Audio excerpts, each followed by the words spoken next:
ನಮಗೆಲ್ಲ ಗೊತ್ತು ತಾನೆ, ಪ್ರಜೆಗಳಿಂದ ಪ್ರಜೆಗಳಿಗೋಸ್ಕರನೇ ಇರುವಂತಹ ಪ್ರಜೆಗಳಿಗಾಗಿರುವಂತಹ ಒಂದು ಸರ್ಕಾರ ಇದೆ, ಅದು ಪ್ರಜಾಪ್ರಭುತ್ವ ಒಂದು ಫಾರ್ಮ್ ಅಂತ ನಾವು ಹೇಳ್ತೇವೆ.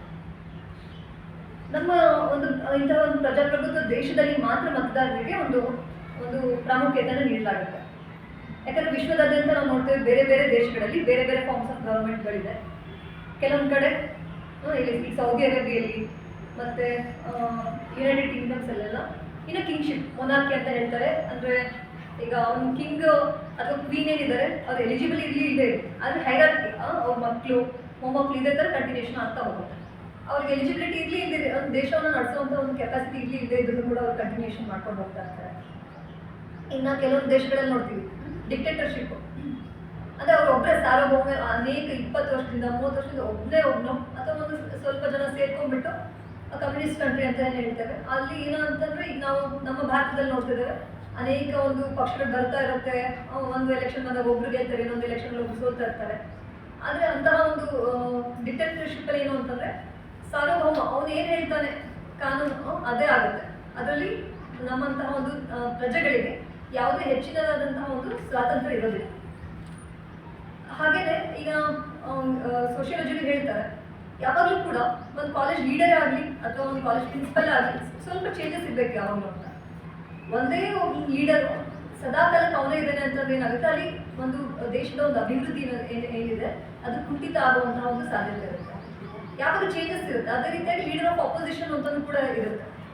ನಾವು ಒಬ್ರು ಲೀಡರ್ ಇದ್ದಾರೆ ಅಂತಂದ್ರೆ ಅವ್ರಿಗೆ ಅಪೋಸ್ ಮಾಡೋದಕ್ಕೆ ಏನು ಮಾಡ್ತಾ ಇದ್ದಾರೆ ಏನು ಮಾಡ್ತಾ ಇಲ್ಲ ಅಂದ್ರೆ ಚೆಕ್ ಆ್ಯಂಡ್ ಬ್ಯಾಲೆನ್ಸ್ ಅಂತ ಹೇಳ್ತಾರೆ. ಅವರು ಏನು ಮಾಡ್ತಾ ಇದ್ದಾರೆ ಏನು ಮಾಡ್ತಾ ಇಲ್ಲ ಅಂತ ಈಗ ನಾವು ನ್ಯೂಸಲ್ಲೆಲ್ಲ ಮಾಡ್ತಿದ್ದಾರೆ. ಒಬ್ರು ಏನೋ ಒಂದು ಸ್ಕೀಮ್ ತಗೊಂಡ್ಬಂದ್ರು ಮತ್ತೊಂದು ತಗೊಂಡ್ಬಂದ್ರು ಅಂತಂದ್ರೆ ಅದಕ್ಕೆ ಅಪೋಸಿಷನ್ ಇರುತ್ತೆ. ಅವಾಗ ಏನಾಗುತ್ತೆ, ಲೀಡರ್ಸ್ ಯಾವಾಗ ಅಲರ್ಟ್ ಆಗಿ ಕೆಲಸವನ್ನ ಮಾಡ್ತಾ ಇರ್ತಾರೆ. ಸೊ ಹಾಗಾಗಿ ನಮ್ಮಲ್ಲಿ ಏನಂತಂದ್ರೆ ಪ್ರಜಾಪ್ರಭುತ್ವ ಒಂದು ದೇಶ ಇರೋದ್ರಿಂದ ಪ್ರಜೆಗಳಿಂದಲೇ ಇರೋದ್ರಿಂದಕ್ಕೋಸ್ಕರ ನಾವು ನಮ್ಮ ನಾಯಕರನ್ನ ನಾವೇ ಆಯ್ಕೆಯನ್ನ ಮಾಡ್ತೇವೆ. ಆದರೆ ಈ ಒಂದು ಚಾಯ್ಸ್ ಬೇರೆ ಕಡೆ ಇರೋದಿಲ್ಲ. ಸೊ ಹಾಗಾಗಿ ಈ ಒಂದು ದಿನಕ್ಕೆ ಒಂದು ರಾಷ್ಟ್ರೀಯ ಮತದಾರರ ದಿನ ಏನಿದೆ, ನಮ್ಗೆಲ್ಲರಿಗೂ ಕೂಡ ನಾವು ನಮ್ಮ ಬಹುಶಃ ನಾವು ಅಂದ್ಕೊಳ್ಬೋದು, ನಮ್ಮ ಇಂತಹ ಒಂದು ರಾಷ್ಟ್ರದಲ್ಲಿ ನಾವು ಒಂದು ಹುಟ್ಟಿರೋದೇ ನಮ್ಮ ಸೌಭಾಗ್ಯ ಅಂತ. ಯಾಕಂದ್ರೆ ಈಗ ಚೀನಾ ಮತ್ತೆ ಸೌದಿ ಅರೇಬಿಯಾ ನಾವು ನೋಡಿದ್ವಿ, ಇಲ್ಲಿ ಸೌತ್ ಕೊರಿಯಾದಲ್ಲೆಲ್ಲ ನೋಡಿದ್ವಿ ಡಿಕ್ಟೇಟರ್ಶಿಪ್ ಮಾಡ್ತಾ ಇರ್ತಾರೆ. ಅಲ್ಲಿ ಅವರಿಗೆ ಒಂದು ಈ ಕೊರೋನಾ ಬಂದಾಗೆ ನೋಡಿ ಎಷ್ಟೆಲ್ಲ ಅದು ಔಟ್ಬಸ್ಟ್ ಆಯಿತು ಅಂತಂದೆಲ್ಲ ಮೀಡಿಯಾಗೂ ಕೂಡ ಅಲ್ಲಿ ಹೆಚ್ಚಿಗೆ ಆದಂತಹ ಒಂದು ಸ್ವಾತಂತ್ರ್ಯ ಇಲ್ಲ. ಅಲ್ಲಿ ಏನಾಗ್ತಾ ಇರುತ್ತೆ, ಅಲ್ಲಿ ಸುದ್ದಿಗಳು ಚೀನಾ ದೇಶದಲ್ಲಿ ಏನಾಗುತ್ತೆ ಅದು ಹೊರಗಡೆ ಕೂಡ ಬಿಡೋದಿಲ್ಲ. ಅವ್ರಿಗೆ ಯಾವುದೇ ಒಂದು ಮುಕ್ತವಾಗಿ ಒಂದು ತಮ್ಮ ಒಂದು ಅಭಿಪ್ರಾಯವನ್ನು ಕೂಡ ಹೇಳೋಕ್ಕಾಗಲ್ಲ. ಅದು ಇತ್ತೀಚೆಗೆ ಕೇಳಿದ ಒಬ್ರು ಥೈಲ್ಯಾಂಡಿಗೆ ಹೋಗಿ ಬಂದ್ರು, ಅವ್ರು ಹೇಳ್ತಾ ಇದ್ರು ಅಲ್ಲಿ ಅಲ್ಲಿ ಏನು ಅಂತಂದ್ರೆ ಕಾನೂನು ಹೇಗೆ ಅಂತಂದ್ರೆ ರಾಜನ ವಿರುದ್ಧ ಯಾರು ಕೂಡ ಒಂದು ಬಸ್ಸಲ್ಲಿ ಹೋಗ್ತಾ ಇರ್ಬೇಕಾದ್ರು ಅಥವಾ ಇಲ್ಲಿ ಕಾಲೇಜಲ್ಲಿ ಕೂತಾದ್ರು ಕೂಡ ಅವ್ರ ಬಗ್ಗೆ ನೆಗೆಟಿವ್ ಆಗಿ ಕಾಮೆಂಟ್ಸ್ ಅನ್ನು ಕೊಡೋ ಹಾಗೆ ಇಲ್ಲ. ಸೊ ತುಂಬಾ ಅಲರ್ಟ್ ಆಗಿರ್ಬೇಕು. ನಮ್ಮಲ್ಲಿ ಆ ಥರ ಇಲ್ಲ. ನಾವು ಟ್ರೈನಲ್ಲಿ ಹೋಗ್ಲಿ ಅಥವಾ ಎಲ್ಲೇ ಕೂರ್ಲಿ ಒಂದು 4 ಜನ ಸೇರಿದ್ರು ಅಂತಂದ್ರೆ ಎಲ್ಲ ಲೀಡರ್ಸ್ ಬಗ್ಗೆ ಮಾತಾಡ್ತಾ ಇರ್ತಾರೆ. ಅಂದ್ರೆ ಒಬ್ರು ಲೀಡರ್ ಇದ್ದಾರೆ ಅಂತಂದ್ರೆ ಅದು ಒಳ್ಳೇದು ಮಾತಾಡಬೇಕು, ಕೆಟ್ಟದನ್ನು ಮಾತಾಡ್ತಾ ಇರ್ಲೇನೆ ಯಾವಾಗ ಒಂದು ಕಮ್ಯುನಿಟಿ ಒಪಿನಿಯನ್ ಇರುತ್ತೆ ಅದು ಒಂದು ನಾಯಕನನ್ನ ಬದಲಾವಣೆ ಮಾಡುವಂಥ ಒಂದು ಸಾಧ್ಯತೆ ಇರುತ್ತೆ. ಅದೇ ರೀತಿಯಾಗಿ ನಾವು ವೋಟಿಂಗ್ ಮಾಡ್ತಾ ಇದ್ದೀವಿ ಅಂತಂದ್ರೆ ಈಗ ನೋಡಿ ಒಂದಿಷ್ಟು ವರ್ಷದಿಂದ ಒಂದು ರಾಷ್ಟ್ರದಲ್ಲಿ ಒಂದೇ ಪಕ್ಷ ಬರ್ತಾ ಇರುತ್ತೆ. ಅವರು ಆ ವ್ಯಕ್ತಿ ಸರಿಯಾಗಿ ಕೆಲಸ ಮಾಡ್ತಾ ಇಲ್ಲ ಅಂತ ಏನಾಗುತ್ತೆ, ಮುಂದೆ ಅದಕ್ಕೆ ಉತ್ತರ ಕೊಡೋರು ಯಾರು, ಮತದಾರರಾದಂತಹ ನಾವು. ಅವರನ್ನ ಒಂದು ಸರ್ಕಾರವನ್ನು ಕಟ್ಟುವಂಥದ್ದು ಕೂಡ ನಮ್ಮ ಕೈಲೇ ಇರುತ್ತೆ, ಆ ಸರ್ಕಾರವನ್ನು ಬೀಳಿಸುವಂತಹದ್ದು ಕೂಡ ನಮ್ಮ ಕೈಲೇ ಇರುತ್ತೆ. ಸೊ ಹಾಗಾಗಿ ಇವಾಗ ನಾವೆಲ್ಲ ಓದ್ ತಗೊಂಡ್ವಿ. ಓದಲ್ಲಿ ಏನಿತ್ತು, ನಾವು ನಿರ್ಭೀತವಾಗಿ ಒಂದು ನಾಯಕರನ್ನ ಆರಿಸ್ತೇವೆ ಅಂತ ಅಂದ್ಕೊಂಡು ಇಷ್ಟೆಲ್ಲ ಪ್ರಾಮುಖ್ಯತೆ ಇದೆ, ಮತದಾರರಿಗೆ ಎಲ್ಲ ಪ್ರಾಮುಖ್ಯತೆ ಇದೆ. ಪ್ರತಿಯೊಂದು ಓಟನ್ನು ಕೂಡ ನಾವು ಸರ್ಕಾರ ತರೋದಕ್ಕೆ ಒಂದು ಹೆಲ್ಪ್ ಮಾಡುತ್ತೆ. ಈಗ ನೋಡಿ, ನಾವು ಸರ್ಕಾರ ಬಿಟ್ಟು ನಾವು ಇರೋದಕ್ಕಾಗೋದಿಲ್ಲ. ಯಾವುದೇ ಒಂದು ರಾಷ್ಟ್ರ ಇರಲಿ, ಯಾವುದೇ ಫಾರ್ಮ್ ಇರಲಿ, ಮೊನಾರ್ಕಿ ಇರಲಿ, ಡಿಕ್ಟೇಟರ್ಶಿಪ್ ಇರಲಿ ಅಥವಾ ಪ್ರಜಾಪ್ರಭುತ್ವದ ಒಂದು ರಿಪಬ್ಲಿಕ್ ಕಂಟ್ರಿನೇ ಇರಲಿ, ಎಂತಹದೇ ಇದ್ರೂ ಕೂಡ ಒಬ್ಬ ನಾಯಕ ಅನ್ನೋದು ಬೇಕೇ ಬೇಕಾಗುತ್ತೆ.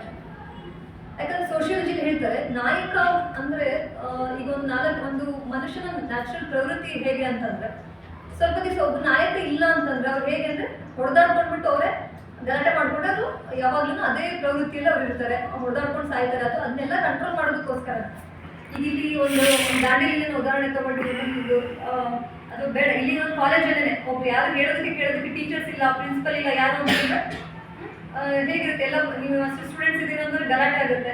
ಸೊ ಅದನ್ನೆಲ್ಲ ಕಂಟ್ರೋಲ್ ಮಾಡೋದಕ್ಕೆ ಒಬ್ಬರು ಲೀಡರ್ ಬೇಕೇ ಬೇಕಾಗುತ್ತೆ.